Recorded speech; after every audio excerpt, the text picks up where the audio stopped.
Bienvenidos. Comentario de un libro de Rafael Santandreu que se titula No hagas montañas de granos de arena y todos son granos de arena. Está publicado en la editorial Grijalbo, ha salido publicado recientemente y lleva como subtítulo también Reeducar la mente para la felicidad. Rafael Santandreu es un psicólogo clínico muy conocido en España e incluso a nivel internacional. Es uno de los psicólogos más prestigiosos de España y tras cursar estudios en Barcelona, Inglaterra, trabajó junto al profesor Giorgio Nardone en su legendario centro de terapia breve en Arezzo, Italia.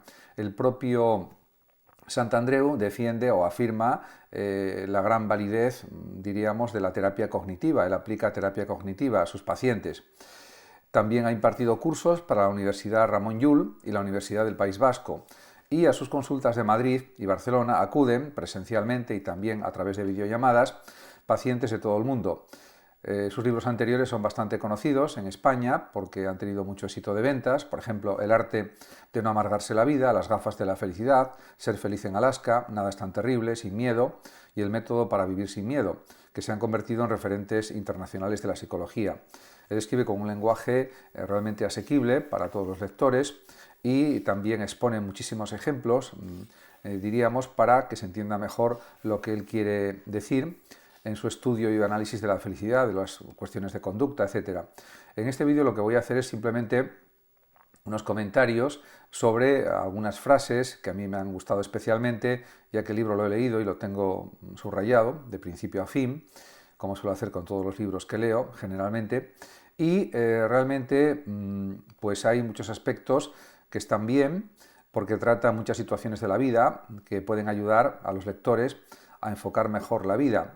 En algunos casos parecen, diríamos, planteamientos que son de sentido común, pero a veces, como sabemos, el sentido común es el menos común de los sentidos. En ese sentido, él mismo considera que su libro es un manual de terapia cognitiva, adaptada, diríamos, de una forma divulgativa para todos los lectores. En ese sentido, por ejemplo, hay una frase que es especialmente brillante que dice: la buena noticia, dice Santandreu, es que la fortaleza emocional se puede aprender. Efectivamente, hay técnicas, hay conductas que se pueden aprender, formas de pensar para ser más resiliente, más resistente, en definitiva para tener más fortaleza emocional y afectiva. Eso es algo lograble. En ese aspecto, pues efectivamente, realmente lo que él dice a lo largo del libro está demostrado por la práctica clínica en psicología, con la terapia cognitiva. Por eso, así todo, él mismo reconoce que aunque lleva 3 décadas como psicólogo clínico, sigue asombrándose constantemente de lo que a veces dicen sus pacientes, de las situaciones conflictivas por las que atraviesan, porque la vida es continuamente problemática. Lo que sucede es que hay que relativizar mucho los problemas y efectivamente a veces hay causas orgánicas de los problemas psicológicos o mentales y eso también hay que analizarlo y estudiarlo. Por lo tanto, eso también pues es algo que se entiende mejor a través de casos concretos, de casos clínicos, que él va desarrollando a lo largo del libro también, de una forma muy adecuada, con mucho tacto, etc. Y realmente la creatividad de la mente pues es algo prodigioso y eso también es algo muy positivo para relativizar los problemas de la vida. En ese sentido, él considera que se pueden crear estados de felicidad profundos y eso se puede aprender también. En este sentido, realmente él se dio cuenta al descubrir la psicología cognitiva que era la mejor psicología para tratar a sus pacientes, por eso utiliza la terapia cognitiva. En definitiva, sería como una especie de, entre comillas, lavado de cerebro personal, buscando la alegría y la libertad. En ese sentido, saber qué es lo que más nos conviene para ser más felices, vivir de forma más plena, más satisfactoria, porque una de las cosas que él explica a lo largo del libro es que el miedo, la negatividad son los peores enemigos de la mente y también, diríamos, del interior de la persona, en el sentido de que su mente, si está invadida por sentimientos negativos, pues es una mente infeliz o es una mente que vive de peor manera. y eso se puede cambiar, se puede transformar. Por lo tanto, también él señala en el libro que la filosofía estoica, y así lo dice, fue la precursora de la terapia cognitiva, que es la base de este libro, una bomba de potencia descomunal, dice, porque al final lo que buscan las personas es tener una armonía en la vida, armonía que no es absoluta, pero que sí puede darnos una mayor sensación de goce de la vida, de satisfacción vital, y eso es lo que se busca también.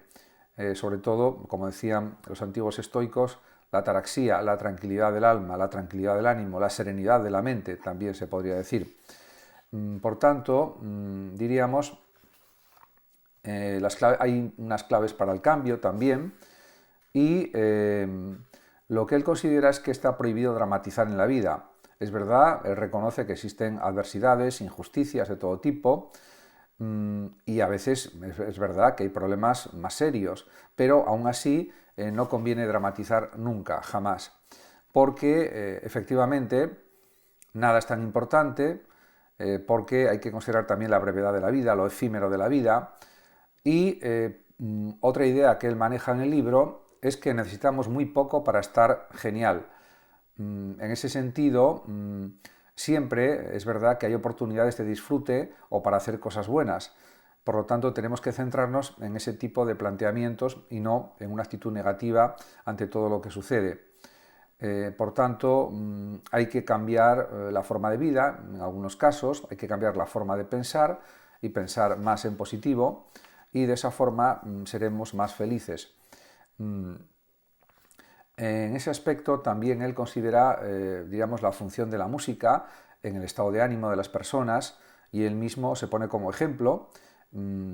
Realmente, a veces, ante los imponderables de la vida, los inconvenientes de la existencia, pues conviene a veces darse un buen paseo escuchando música y de esa forma relajarse y ver las cosas con más positividad, con más alegría.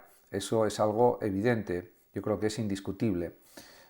Por lo tanto, diríamos que tenemos que ser también menos autoexigentes con nosotros mismos. Ese es otro problema que él también trata a lo largo del libro. Y, por tanto, como él dice, sin dramatizar, con sosiego y alegría, todo se soluciona mejor. Sin miedo se trabaja infinitamente mejor. En efecto, hay que tener confianza en nosotros mismos. Eso también él insiste en ello a lo largo del libro. Y pues todo eso se puede conseguir cambiando el modo de pensar. Por otra parte, él considera, o está convencido al menos, de que las mejores soluciones a los problemas de la vida proceden de la felicidad, de estar bien con uno mismo, no de terribilizar. Y pues él considera que muchísima gente terribiliza demasiado las cosas y hay que actuar de forma contraria. Diríamos, ¿por qué no terribilizar? Pues porque hay posibilidades de actuar de forma satisfactoria y hacer cosas valiosas que nos hagan sentir mejor. De hecho, está demostrado a nivel psicológico, por la experiencia de los psicólogos y de una forma científica, que cuando no terribilizamos somos más felices y resolvemos mejor los problemas. En efecto, así es. Por lo tanto, él apuesta decididamente por la ilusión y no por el miedo, que es lo contrario de la ilusión. En ese sentido, a veces también, por ejemplo, exigimos demasiado a la vida, exigimos demasiado a los demás. Por ejemplo, él señala que muchísimas personas consideran algo absolutamente necesario que los demás les respeten todo el tiempo. Y, por supuesto, él insiste en que el respeto es maravilloso, pero eso que nos respeten siempre, todo el tiempo, no va a suceder, dice Santandreu. Y no es algo tan sumamente importante. Podemos ignorar a los que nos respetan, podemos también decir lo más oportuno para que nos respeten y, en definitiva, no dar demasiada importancia a eso, aunque eso no significa que tengamos que dejarnos avasallar por los demás, ni mucho menos. Pero hay puntos de reacción o formas de reacción que son los más adecuados y, por supuesto, hay que tener una cierta sensibilidad para ver cuál es la respuesta más oportuna en cada caso, en cada situación humana. Eso también es algo que se aprende. Realmente, la cantidad de intereses que podemos tener en la vida pues es inmensa. Podemos hablar de 10.000 intereses diferentes, 100.000, 1.000.000, los que queramos, porque la vida es muy amplia, es muy rica en experiencias y por lo tanto podemos hacer infinidad de cosas que nos hagan más completa la vida, una vida más, diríamos, satisfactoria. Por otra parte, otra idea que también él maneja en el libro es que no hay nada que pueda perturbarnos. Esto está en la línea del estoicismo, fundamentalmente, y que decía que nada debe perturbarnos también. Eso decían los sabios estoicos, como por ejemplo Zenón, el fundador del estoicismo, Crisipo y otros. Por lo tanto, también él insiste en el valor de la pasión y de la emoción para hacer las cosas, disfrutando de cada pequeña tarea, etc. Y tenemos que tener plena confianza en la vida y también en nosotros. En ese sentido, por ejemplo, él pone el ejemplo de San Francisco, que vestía un hábito de tela seco que se conserva todavía en Florencia, en una de las iglesias de Florencia, y escogía vivir en entornos hermosos, rodeado de la naturaleza o en medio de la naturaleza, y se consideraba pues una persona muy feliz, tenía de hecho una alegría desbordante y vivía con una sencillez extrema y era pues muy feliz. Por lo tanto, siempre es posible eso, todo depende del cambio de mentalidad, del cambio de ideas. Por lo tanto, realmente a veces también hay muchas personas que sufren cuando se plantean lo que puede suceder en la vida en el futuro, pero desde la perspectiva de Santandreu hay que vivir el presente. Y a veces esas peores fantasías que nos imaginamos que van a suceder, realmente el 80 o 90% no suceden, porque la vida da muchas vueltas, tiene muchos cambios, etc. Realmente también tenemos que ser conscientes de que la muerte y las enfermedades son hechos ineludibles, nos llegarán a todos y son los fenómenos más naturales que hay. Por supuesto, desde nuestra inteligencia abstracta parece que no somos capaces de comprenderlos, pero eso no significa que no podamos vivir felices porque exista la muerte. En ese aspecto podemos ser felices aun pensando que al final moriremos, porque en realidad lo que tenemos que vivir es al máximo el presente y despreocuparnos de lo demás. En ese sentido, la psicología cognitiva que él practica con sus pacientes, como él señala, es la escuela de terapia más comprobada científicamente, y esta es una realidad. Surgió en los años 50 del siglo XX en Estados Unidos con un gran psicólogo que fue Albert Ellis, y actualmente la inmensa mayoría de los psicólogos utilizan la psicología cognitiva o la terapia cognitiva con sus pacientes.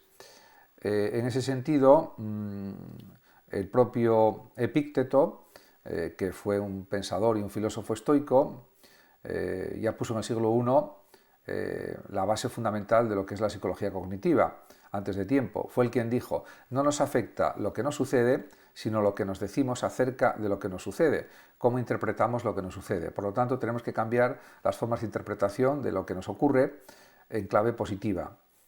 Y de esa manera mejoraremos nuestra vida de una manera espectacular.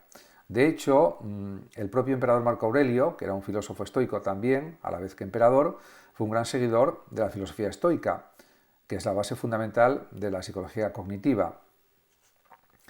En ese sentido, él consideraba que su filosofía estoica era el mayor tesoro que poseía, no tanto las conquistas, los tesoros que tenía materiales, el poder inmenso que tenía como emperador, ya que consideraba que su capacidad de resistir, de ver las cosas de forma positiva y de centrarse en lo fundamental, pues era lo que le daba la auténtica felicidad. Y eso no se lo podía arrebatar nadie. Por lo tanto, pues realmente esa es la actitud que habría que tener ante la vida. Por otra parte, el ser demasiado exigentes con nosotros mismos o con los demás puede llevar a situaciones inadecuadas, situaciones de inestabilidad psicológica, por ejemplo. De hecho, el mismo Santandreu tiene pues una de las partes del libro donde habla del método, pues dice dejar de exigir y titula Exigir el camino a la locura en una de las partes. Efectivamente, no hay que llegar a la negatividad, pero él insiste en que cuanto más logremos reducir el impacto negativo de nuestras emociones, mejor, porque de esa manera seremos más felices. De nada sirve enfocarse en lo negativo, porque entonces la mente se vuelve negativa, se vuelve triste, y eso es lo peor que puede haber para cualquier persona. Por otra parte, realmente también él está a favor de la creatividad en la vida, de desear pero no necesitar, y tener objetivos, pero sobre todo enfocados como estímulo personal, en cierto sentido también como diversión, pero sobre todo centrarse en disfrutar del esfuerzo y no del resultado. Y es cierto, porque las complejidades de la vida pues nos sirven para demostrar de lo que somos capaces y para superar retos, que es algo satisfactorio en sí mismo, incuestionablemente. En consecuencia, creo que con estas consideraciones que he hecho acerca del libro de Rafael Santandreu es suficiente para que se entienda el significado de este libro fundamental y la importancia de esta obra. En ese aspecto, pues recomiendo su lectura. Muchas gracias a todos por su atención. El que lo desee puede compartir este vídeo, darle like o suscribirse a mi canal. Y por último decir que hasta siempre.